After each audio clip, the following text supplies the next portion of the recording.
magkakaroon ng revolusyon at madugo yung revolusyon na yan. Tatayo ang tao, lagay nyo sa report nyo. Sabi ko, tatayo ang tao, armado. Magsasakit ang ulo ninyo, maiihi kayo sa salawal, magde-declare ng martial law aong bayan. Yang mag-declare kayo ngayon ng martial law, wala yan, tatawanan. Tatawanan niya ng taong bayan. Tingin ko,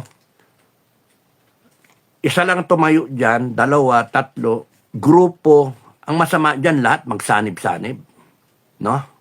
Under one battle cry. Putang ina ninyong lahat. Yun yung battle cry. Tang ina ninyong lahat. Yan ang battle cry. Pilipino kami, tang ina nyo. Huwag nyo kaming gagawin. Sasagkasaan lahat. Kaya aasa kayo sa AFP, PNP, NBI. Wala yan. Ilan lang kayo? Ilan mo yung NBI? 30,000 something. AFP, 150. PNP, 200. O, wala kayong 400,000. Sagasaan nyo. Sagasaan kayo ng taong bayan. 1,000,000 lang ang lumabas dyan eh. 100,000 nga lang lumabas dyan eh. Maihi kayo sa salawal eh. Anong gagawin nyo ngayon? Sabi ng Amerika pagka nagkaroon ng ng bloody, no? Ng confrontation at may mga namatay na civilian, papasok ang Amerika. Yun yung sinasabi ngayon ni feedback ni Commander Panadero. Naabutan na naman siya na nagbe-baking ng Panadero. So, tinanong anintay lang ng tao, leader wala nga leader wala nga leader Meron leader. Si Inday Sara, leader. Kaso, ingat ba? Nag-iingat. Kaya dapat ang mag-leader dyan, mga taong bayan. Yun yung dyan. Tingin ko, aabot doon na yung bawat isang Pilipino. Huwag nyo na isipin yung bansa. Masyadong mapangarap. Isipin nyo yung bansa. Tsaka na lang yun. Ang iniisip dapat niya ng taong bayan, yung paano yung pamilya ko. Mababaon sa utang yung mga anak ko. Yung mga apo ko. Di pa sinisilang, baon na sa utang. Tapos nun, yung mga dalagita ko, baka marip na mga adik na namamayagpag ngayon. Yung mga anak ko, baka maging kriminal. Baka ma-recruit yung mga college ko, ma-recruit ng CPP, NPA, NDF. And then, baka itataas ang taxes. Good for you. Kung tataas yung taxes kasi wala nang pera yung gobyerno. Sobra-sobra yung nila. They want more. Nakatikim sila So, wala nang Duterte na haharang sa kanila. Yung Sara na inaasahan ninyo na haharang sa kanila, ini-impeach na yan. Kaya nga masasabi ko, NBI, iniisa-isa ninyo yung mga leader.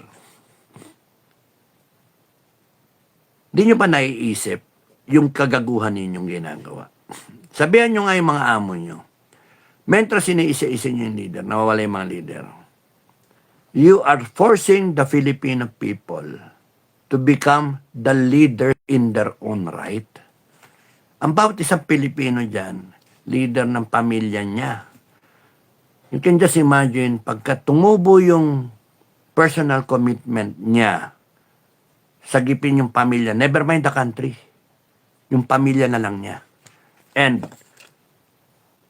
altogether, lahat nag-iisip sagipin yung pamilya niya, you're saving the country. Kumbaga sa by accident, by not by design, but by outcome, every Filipino wanting to save his family, collectively, you are saving the country. Ayan. So, ang dyan talaga, napopwersa ngayon yung mga tao na doon tayo pupunta talaga revolution. Or secession.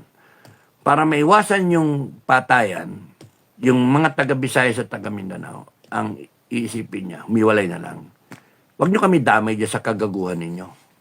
Yan ang, pagka, there's a growing sentiment eh. Pagka ganon, wala na talaga. Kaya gawin nyo pa yung ginagawa nyo.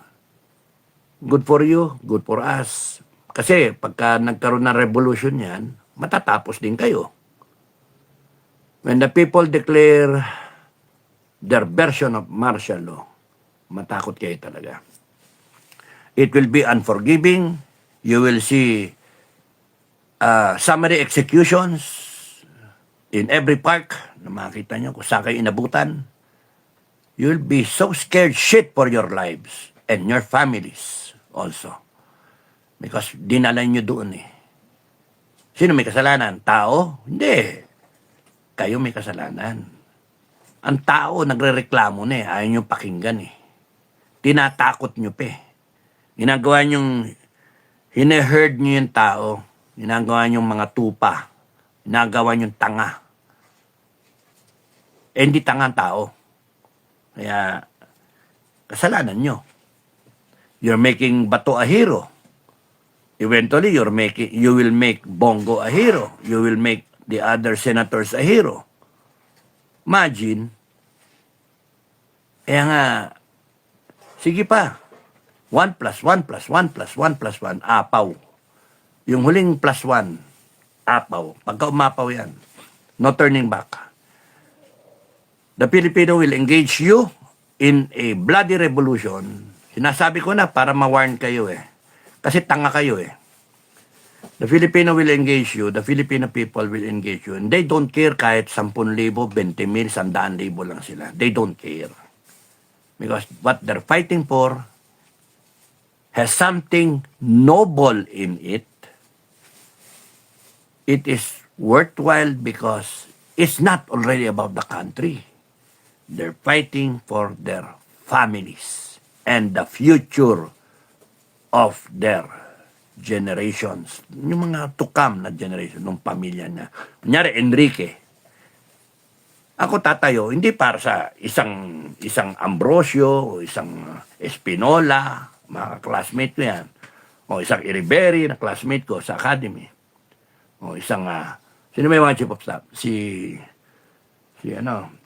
Miranda, o si Anyo, si Bisaya, sino pa? Yung mga mista ko. I'm not doing this for you. Nor your family. No. I'm doing it for my family.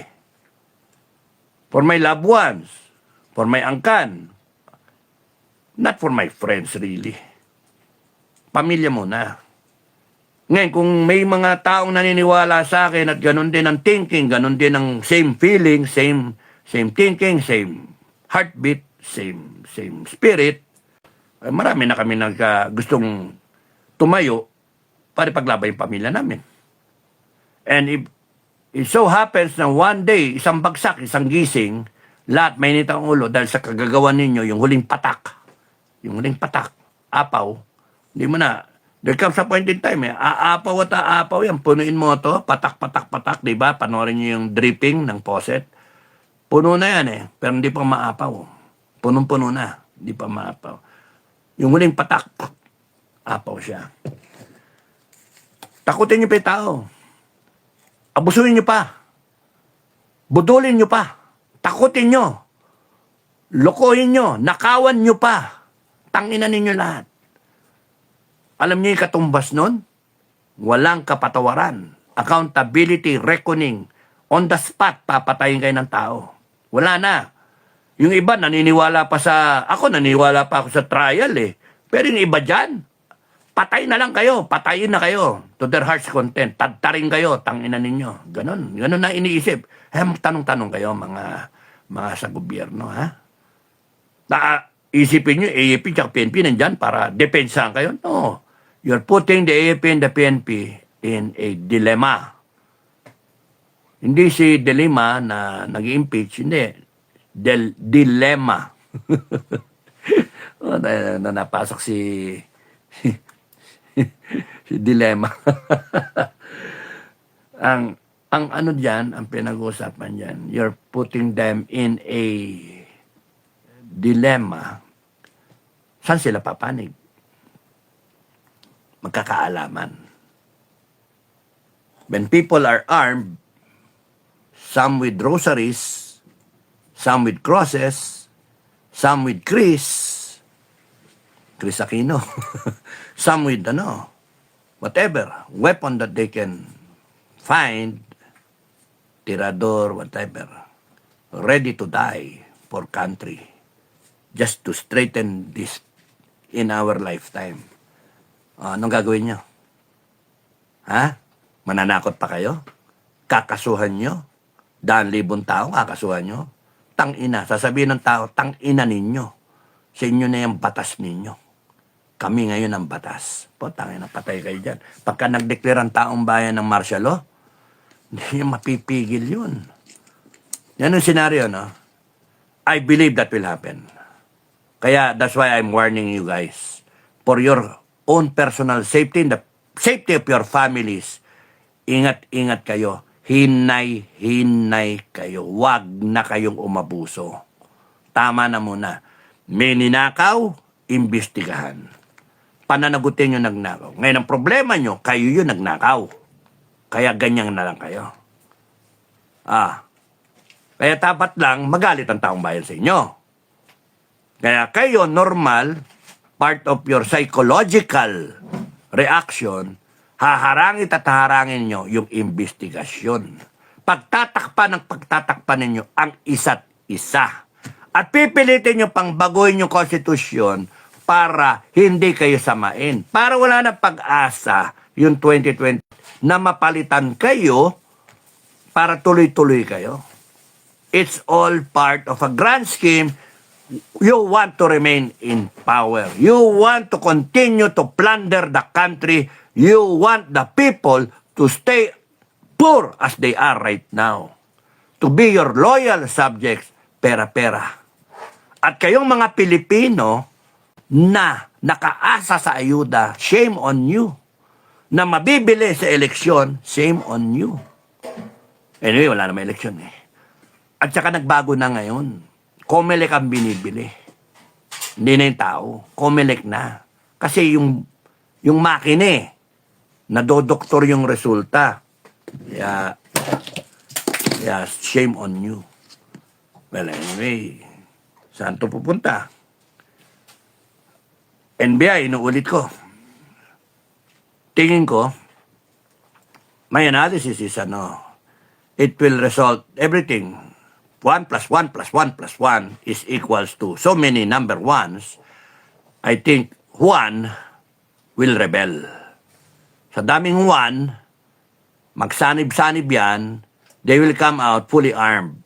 Because they have seen in the past 4 years, mag-rally, walang mangyayari sa rally. Napagod lang, nagastusan lang, at lalong nanakawan. Ganyan pa rin. Minsan nga, yung mga kasama pa ang nagnanakaw doon sa mga rally. So, issue pa rin yun, di ba? Galit ka sa anti-corruption, galit ka, anti-corrupt ka. Yung pala, corrupt din pala yung ibang mong kasama. Nakakaanaputa na, ano ba itong pinunta natin? Kaya nga, the people will lead their families. Hindi kailangan ng isang figure lang, hindi kailangan. Hindi nyo kailangan ng Inday Sara para simulan niya ang isang revolusyon. Ang dyan, nakikita ko, the people will realize that why wait for Inday Sara? Why wait for Dado? Why wait for si General Pokis? Why wait for kung sino-sino man, no? Sinasalang nyo kung sino-sino eh. Salang nyo sarili nyo. Yun yung mangyayari dyan because people will realize if they don't do something about it to save their families, patay. Kaya isang gising yan. The Lord will create that day. The Lord will give you that day. Sambagsak. Lahat ang sama ng loob, lahat mainit ang ulo, lahat galit, lahat gustong magbago, lahat tatayo. Yun yun. That's why I think that walang pupuntahan to, hindi maging revolution eh. Gago kasi kayo eh, sa gobyerno. Gago kayo eh. Titigas ng kukote nyo, titigas ng ulo nyo. Nagmumuta na naman yung mata ko. Titigas ng kukote nyo. Hindi dapat ganon. For once, dinigin ninyo yung hinanaing ng tao. Tignan ninyo kung paano aayusin yung buhay ng mga Pilipino. Kung paano gagastusin ng maayos yung pumapasok na 5 to 6 trillion taon-taon. Ibinabaw nyo pa kami sa utang. Dapat, Marcos, ang salita, wala munang utang next 2 years. We live within our means. Dapat ganun. Hindi. Mastermind ka kasi ng nakawan. Pinlano mo lahat ito. Lahat ito, pinlano mo. And it will end unfavorable para sa iyo. Mauulit yung tatay mo. Mauulit yan. Mauulit yan. Mas mapapaya ka. Yung yabang mo na yan, yung tapang mo kuno-kuno na yan, ay wala yan sa taong bayan. And people will die. Lulusob ang tao sa Malacanang. Wala, hindi mo mapipigil eh. Kasi ang dyan, hindi nyo kayang takutin ng tao na may AAP, PNP. Hindi nyo kayang takutin. At pagka nagpatayan yan, at yung AAP at PNP bumira at namatay mga tao, tapos kayo internationally. Tapos kayo. Kaya nga, you will be in a dilemma eh. Now, people, sasabihin nyo, lumabas yung tao armado. Oh, so that they can protect themselves from your stupidity, from your babanatan nyo ng babambuhin nyo. Hindi. Galit kami, putang ina ninyo. Yun ang mindset ng tao. Galit kami. So when they pick up any weapon, kung tayo malasing pa kami baril pa dyan yung mga tao, anong gagawin nyo? Pa-cancel nyo lahat ng LTOP, lahat ng permit to carry. Too late. Lahat na. Lalaban ng tao sa inyo. Pinuwersa nyo eh. Pinuwersa nyo. 100,000 coming out, ano yung isasalubong ninyong polis? No? PNP, isipin nyo. Anong gagawin nyo? Raragasa yung tao dyan. Ano, babambuhin nyo? Puta na, bambuhin nyo yung tao, saksakin ka eh. O, kukuyugin kayo eh. Anong gagawin nyo? Di ba? Ano pinaglalaban ng mga tao? Ninakawan sila eh. Ginago sila eh. Inabuso sila eh. Binendalo sila eh. O, ngayon papalitan yung konstitusyon. Et cetera, et cetera, et cetera. Yun yung dyan. Matatapos yan. Lahat ng gago, lilipad o tatakas o mamamatay. O kaya makukulong. Isang araw lang yan, tapos yan. O 2 araw, tapos yan. Lumabas lahat ng tao, may dalang gamit. Ano gagawin ng NBI? Kakasuhan nyo lahat yan? Larabas kayo, naka-armas kayo? Poporma kayo? Raratratin nyo? Hindi nyo kayang... Tapos kayo. Death warrant yun sa inyo eh. Kasi pagka binanatan nyo ang isa dyan, puputok yan, lahat kayo. Yayariin ng tao. Galit ang tao, yun na isipin nyo. Ang pinakasolusyon dyan, lay down your firearms. You mean no harm. Yun na solusyon dyan. You wear white. Yun na solusyon. Sa akin, yun yung tingin ko. I'm just advising. $1 again. I'm just advising. Kayong AFP, PNP, NBI, lahat kayo armed, na? Pagka nakita niyong rumaragasan ng taong bayan, ano gagawin nyo? Raratratin nyo? Babarilin nyo? Papaluin nyo ng pambambo? No. At long range, tiradurin kayo, kaya barilin kayo, provoke nyo yung tao. Yan ang pagkakaiba na yung iba lalabas, peace rally. Yun ang gusto nyo, peace rally, hanggang sa mapagod. Naisip na ng taong bayan eh. Gusto na namin baguhin, ayaw na namin, kayo, ayaw na namin, tang-ina ninyong lahat. Putang ina nyo lahat. Sorry mumura na naman ako. Putang ina ninyo, lulutong na eh, kaya galit ako eh. Putang ina nyo lahat, tang-ina ninyo. Remulla, sasabihin ni Remulla, sino ka ba? Sabi niya kay Aplaska, tangina, is that how you treat a retired general? Ha? Sino ka ba? Ba't kayo? Sino ba kayo? Ha? Binoto ba kayo ng taong bayan? Hindi, na-point ka ng isang bangag na presidente. Pag-asta kayo, kala ninyo magkapatid kayo, gagaling ninyo. You challenge the Filipino people? Sino ka ba? Binabalik ko sa inyo. Sino ba kayo? Ha? Wala naman kayo, pati yung presidente na yan, wala naman yan eh. Talunan nga yan ng vice president, di ba? Nagmakaawa kay Inday para maging presidente siya. Dinala pangalan niya. Anong ginawa niya pagkatapos? Yung tatay, pinadala sa ICC. Matapos ilibing yung tatay niya sa libingan. 5 presidente dumaan, ulitin ko ulit, to stress the point. Pero walang utang na loob eh. Tapos ngayon, aangas-aangas ka. Sino ba kayo? Ha? Ayoko madinig yan, tinatanong nyo kami, sino ba kami? Tangina ninyo, pare-parehas kayo. Matakot kayo sa amin. Well, anyway, ano lang naman, pwede kong mali. Ang analysis ko dyan, na people will come out fully armed because they do not want na babambuin sila ng police, ng NBI. Papakita sila ng armas ng NBI. I-trigger happy ang mga NBI. Subukan nyo gawin. You will have a full-scale revolution in your hands, and the moment you piss off an angry people, it will turn into an angry mob. God help you. But God is with this bunch of people. Because they're the ones oppressed, they're the ones na ninakawan, sila inaabuso. At kayo, mga lumagay sa makademonyo na kilos ninyo, good luck to you. Because you will face the wrath of God. God will just use these people to effect yung parusa sa inyo. Kaya nga, ay, nako. Yabang kasi kayo eh. Wala kayong takot sa langit. Wala kayong takot sa taong bayan. Eh, tuwan-tuwa ako dyan pagka nag-declare ng martial ng taong bayan eh. Ha? Imposible. Eh, tignan natin. Subukan ninyo. Pagka nag-declare ng... Kayo, pag-declare